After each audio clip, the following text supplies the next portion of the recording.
जुहू चौपाटीवर कचऱ्याचे साम्राज्य पसरले। 19 दिवसांपासून परिस्थिती जैसे थे आहे।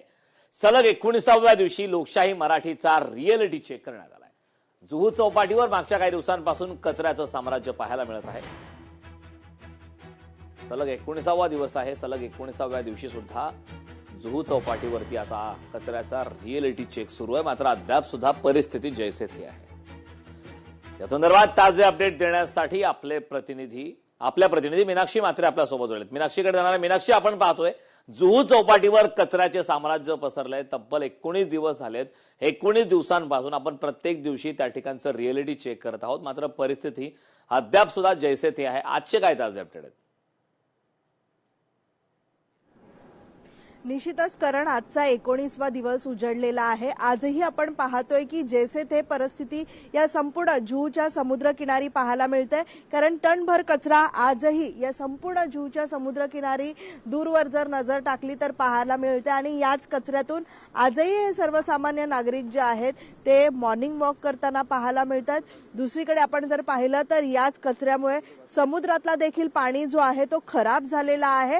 आणि समुद्रातलं जे जीवन आहे त्याच्यातलं देखील आता अनेक मासे जे आहेत ते समुद्रकिनारी ते पाहायला मिळत आहेत। अक्षरशः आपण जर पाहिलं तर एकदम वाईट अशी परिस्थिती जी आहे ती या संपूर्ण जुहूच्या समुद्रकिनारी पसरलेली आपल्याला पाहायला मिळते। कारण अक्षरशः जुहूचा समुद्रकिनारा हे आता डम्पिंग ग्राउंड सारखं दिसायला लागलेलं आहे।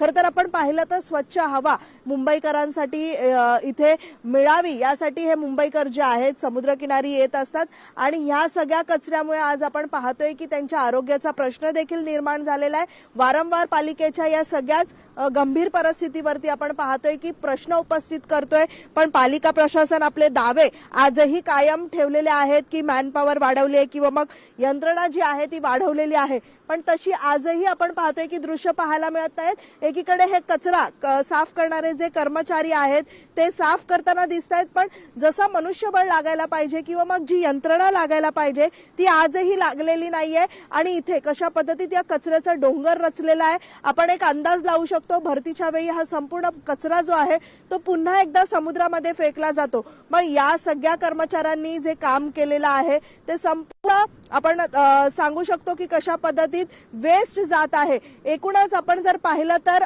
मागच्या अनेक दिवसांपासून जैसे थे परिस्थिती या समुद्र किनाऱ्यावरती आपल्याला पाहायला मिळते। कारण पालिका प्रशासनाला आजही जाग आलेली नाहीये। महापौर रितू तावडे या स्वतः या सगळ्या परिस्थितीची दखल घेण्यासाठी पाहणी करण्यासाठी येणार होत्या, पण त्या आजही पोहोचलेल्या नाहीयेत। मी ज्या ठिकाणी उभी आहे त्या ठिकाणी देखील उभं राहता येत नाही, इतका हा कचरा प्रचंड पसरलेला आहे। इथले स्थानिक आहेत त्यांच्याशी आपण बातचीत करूया। खरं तर तुम्ही किती वर्षापासून इथे वॉक करतायत, काय नेमकी परिस्थिती आणि किती त्रास होतो आज? पण बहुत त्रास है, काय करायचं ते, काय करायचं काम करते, काम कहाँ करते, ते पड़े है देखो, अब दिख रहा है ना, सामने दिख रहा है। इसमें क्या है, तकलीफ है, बहुत तकलीफ होता है। ये बारिश का टाइम ही तकलीफ होता है, बाकी कोई तकलीफ नहीं रहता है। कचरा साफ किया जाता है बट करते हैं लोग, फिर कचरा आ जाता है। क्या बोलेंगे, बीएमसी काम क्यों नहीं करती? बराबर काम करते हैं मगर ये टाइम में नहीं काम करता बराबर। बारिश का टाइम काम इन लोग से नहीं होता है, बाकी टाइम बराबर है, साफ सफाई एकदम सही है। टैक्स लिया जाता है मुंबईकर से और रिटर्न में ये सब मुंबईकर को मिल रहा है।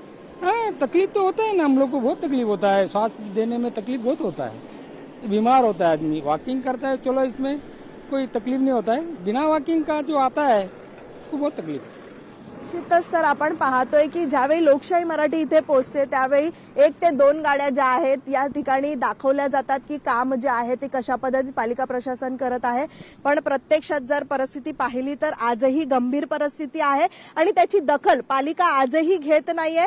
कारण पालिका प्रशासन नेमकं कोणाला वाचवण्याचा प्रयत्न करते हा मोठा प्रश्न आहे या ठिकाणी। कारण आपण पाहतोय की मुंबईकरांसाठी पालिका प्रशासन नेमकं काय देते, ज्या पद्धतीत मोठ्या प्रमाणात कर वसूल केला जातो आणि त्याच्या बदल्यात मुंबईकरांना हे जर मिळत असेल तर निश्चितच मुंबईकर चिंता व्यक्त करत आहेत। लोकशाही मराठी म्हणून आपण वारंवार प्रश्न उपस्थित करत आहेत, मात्र पालिका प्रशासनाला आजही जाग आलेली नाहीये। त्यामुळे 19वा दिवस उजळलेला आहे आणि आजही आपण पाहतोय की पालिकेचे दावे सगळे फोल ठरलेले आहेत। 2-2 शिफ्ट मध्ये ज्या पद्धतीत 75-75 हे मॅनपॉवर काम करत आहेत असं सांगितलं जातं, पण प्रत्यक्षात 10 ते 15 हे कर्मचारी संपूर्ण 7 ते 8 किलो किलोमीटरचा हा जुहूचा समुद्र किनारा आहे आणि तिथे हे काम करतात. मशिनरी जर आजही आपण पाहिली, जसं पालिका दावा करते, महापौरांनी स्वतः सांगितलंय किंवा मग अमित साटम ज्यांनी व्हिजिट केलं होतं त्यांनी देखील म्हटलं होतं की आम्ही मशिनरी वाढवलेल्या आहेत. एकूणच अंदाज लावू शकतो ह्या सगळ्या परिस्थितीवरना की आजही त्यांना जाग आलेली नाहीये. त्यामुळे नुसतं आपण पाहतोय की दावे जे आहेत ते केले जात आहेत. कुठेतरी जी परिस्थिती गंभीर आहे त्याकडे दुर्लक्ष केलं जात आहे. त्यामुळे निश्चितच जे कॉन्ट्रॅक्टदार आहेत त्यांना कुठेतरी पाठीशी घालण्याचं काम जे आहे ते पालिका प्रशासन करत असल्याचं सत्य वास्तव जे आहे ते या सगळ्या परिस्थितीवरना एक अंदाज लावता येत आहे. खरं तर आपण पाहतोय की पालिका प्रशासनाला आज तरी जाग येते का? लोकशाही मराठीने जी मोहीम हाती घेतलेली आहे त्यावर आज तरी पालिका प्रशासन जागी होते का याकडे सगळ्यांचं लक्ष राहीलच. पण मात्र आज आपण पाहतोय की महापौर 19व्या दिवशी तरी